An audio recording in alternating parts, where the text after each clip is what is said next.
Hello everyone and welcome back to How to Maximize. In today's video, we are going to learn how to fix FIFA mobile not working. Now, there could be a couple of reasons why your FIFA app is not working. Go to the Play Store on your cell phone.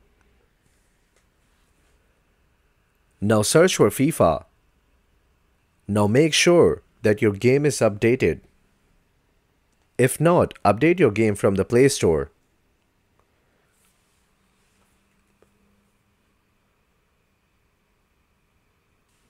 Now secondly, if your app is still up to date, go to the settings in your cell phone.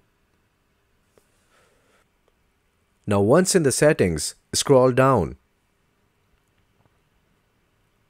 Now go to the apps. Now go to manage apps. Now search for FIFA here and allow all the permissions to the app. Easy, right? Don't forget to subscribe. See you next time.